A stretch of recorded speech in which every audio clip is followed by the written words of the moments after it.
Assalamualaikum anak-anak. Materi yang Ibu sampaikan pada pagi hari ini yaitu tema 5, subtema 2, pembelajaran 1. Sebelum mulai pelajaran, kita berdoa dulu ya. Muatan pelajaran IPS mengenal ekspor dan impor. Anak-anak, perhatikan gambar berikut. Kegiatan usaha yang dilakukan pada gambar tersebut dapat ditemukan di lingkungan tempat tinggal kita. Usaha fotokopi dan pembuatan tahu termasuk usaha kecil. Namun, kedua usaha tersebut memberikan manfaat yang besar dalam kehidupan kita. Pernahkah kamu berpikir dari mana usaha-usaha tersebut mendapatkan bahan baku atau peralatan untuk menjalankan usahanya? Meskipun usaha-usaha tersebut dijalankan oleh masyarakat sekitar, tetapi bahan baku atau peralatan dalam menjalankan usaha bisa saja berasal dari luar negeri.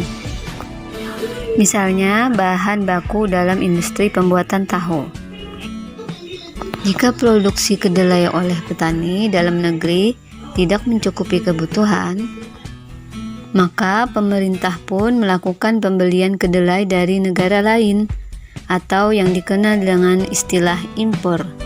Berdasarkan data Badan Pusat Statistik, bulan Januari hingga Juni 2018, nilai impor kedelai Indonesia mencapai 1,2 juta ton. Kedelai yang diimpor Indonesia berasal dari negara Malaysia dan Filipina. Suatu negara tidak mungkin mampu menjalankan tugas perekonomiannya dalam negeri tanpa bantuan dari negara lain. Oleh karena itu, negara-negara di dunia melakukan kerjasama dalam bidang ekonomi, salah satunya melalui kegiatan perdagangan, ekspor, dan impor. Impor merupakan kegiatan memasukkan barang dari luar negeri ke dalam negeri.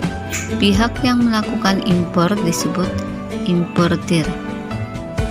Ekspor merupakan kegiatan pengiriman barang ke luar negeri. Pihak yang melakukan ekspor disebut eksportir. Nah, sedangkan barang yang diperdagangkan dalam kegiatan ekspor dan impor disebut komoditas. Tahukah kamu apa saja komoditas ekspor dan impor Indonesia? Berikut komoditas ekspor dan impor Indonesia. 1. Komoditas ekspor.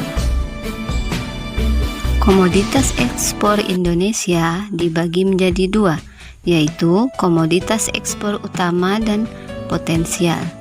Berikut komoditas utama dan potensial ekspor Indonesia berdasarkan data dari Kementerian Perdagangan Indonesia. Komoditas utama tekstil dan produk tekstil, elektronik, karet dan produk karet, sawit, produk dan hasil hutan, alas kaki, otomotif, udang, kakao, dan kopi. Sedangkan komoditas potensial, kulit dan produk kulit, peralatan medis, tanaman obat, makanan olahan, minyak asiri, ikan dan produk perikanan, kerajinan, perhiasan, rempah-rempah, dan peralatan kantor. 2. Komoditas impor. Indonesia mengimpor bermacam-macam komoditas dari berbagai negara.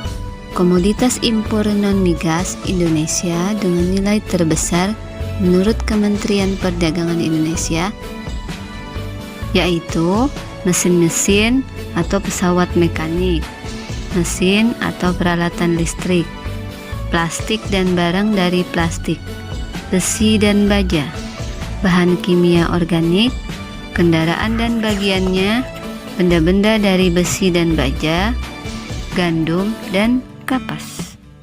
Muatan pelajaran IPA, benda-benda magnetis dan non-magnetis.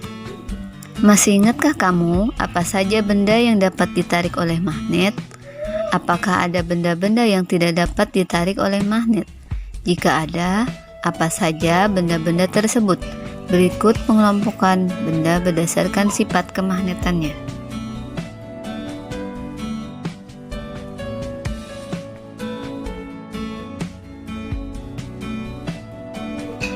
1. Benda magnetis. Benda magnetis adalah benda-benda yang dapat ditarik oleh magnet. Benda magnetis mengandung bahan-bahan seperti besi, baja, nikel, dan kobalt. Berikut contoh benda-benda magnetis: baut, mur, gunting, sendok, garpu, dan obeng. 2. Benda non-magnetis. Benda non-magnetis adalah benda-benda yang tidak dapat ditarik oleh magnet. Benda non-magnetis dapat terbuat dari logam atau non-logam. Berikut contoh benda-benda non-magnetis: plastik, kayu, kapur, gelas, kertas, dan daun. Muatan pelajaran Bahasa Indonesia mengenal daftar riwayat hidup. Pada video sebelumnya, kalian telah mempelajari teks formulir. Salah satu jenis formulir adalah daftar riwayat hidup. Tahukah kamu apa yang dimaksud daftar riwayat hidup? Daftar riwayat hidup adalah formulir yang berisi tentang data diri seseorang secara lengkap, mulai dari nama hingga pendidikan. Daftar riwayat hidup biasanya dibuat untuk melamar pekerjaan, daftar sekolah, atau menjadi anggota organisasi. Daftar riwayat hidup berguna sebagai acuan untuk mengetahui data diri seseorang, sehingga orang tersebut mudah dikenali. Oleh karena itu, daftar riwayat hidup harus ditulis secara benar dan jujur.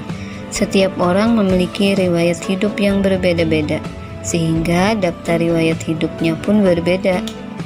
Riwayat hidup dapat ditulis baik dalam bentuk formulir maupun bentuk narasi atau cerita. Berikut contoh daftar riwayat hidup sederhana. Sampai di sini dulu video pembelajaran dari Ibu. Jangan lupa tetap semangat dan jaga kesehatan. Assalamualaikum.